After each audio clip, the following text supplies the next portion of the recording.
This isn't a guy that you drafted in the 4th round that you're trying to groom. This isn't like, you see Malik Willis now as a middle round draft pick. They say, hey, he's got a lot of talent. We only spent a 3rd round pick on him. So if it doesn't work out, it's not that big a deal. But if he does succeed, this is a huge home run.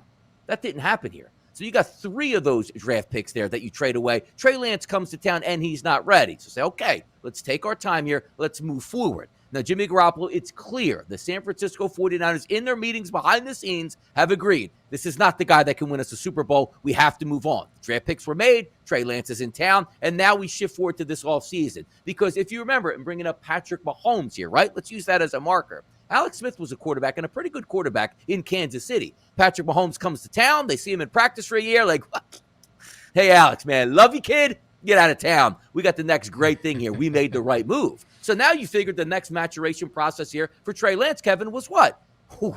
We see Trey Lance every day in practice. My God, to get him on the field this year. We're trying to force ourselves to make sure he has this quote-unquote redshirt year. But it is like a pit bull on a chain that we are ready to let loose. This guy is ready to absolutely clobber the NFL. And Kevin, we got no reports from practice. We heard nobody in practice ever say, like, my goodness, this kid is absolutely astoundingly good. In the offseason, we heard nothing where, man, this is the greatest thing we've ever seen. Every practice I go out there, we're ready to dominate because you wait to see this kid in practice. Jimmy Garoppolo's off to the side. We don't need him. We don't need him. We don't need him. Didn't hear anything from Trey Lance all the way through. And now you get to training camp, and you're still waiting, saying, all right, make it official. If this is your franchise quarterback, cut ties with every backup quarterback because they don't matter at all. Trey Lance is going to be the next great quarterback, only to see Jimmy Garoppolo come back, renegotiate his salary, and also get that basically triple pay bump if he becomes the starter. Yeah. The only thing you can take away from the San Francisco 49ers is they whiffed, Kevin, on this draft pick.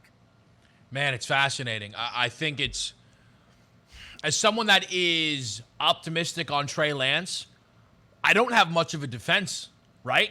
I don't think, I don't know how I counter that. Unless, hey, we just want to have, we want to have insurance in case of an injury, which teams do. But to your point, right, we talk about the potential benching of Trey. You can't bench Trey Lance. Trey Lance could go out there, throw 2 interceptions every single game. You can't bench Trey Lance with all of the resources you've poured into this quarterback. You have to be willing to give him the full ride, which really, again, makes for a really, really interesting spot here now for the Niners, because we know you're going to be open to the conversations. I'll say this.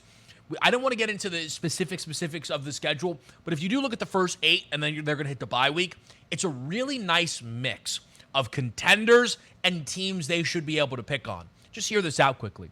The Bears, the Seahawks, the Broncos, the Rams, Panthers, Falcons, Chiefs, Rams. Again, the Bears, the Seahawks, the Panthers, and the Falcons, they're going to be, potential touchdown favorites versus all, regardless of building.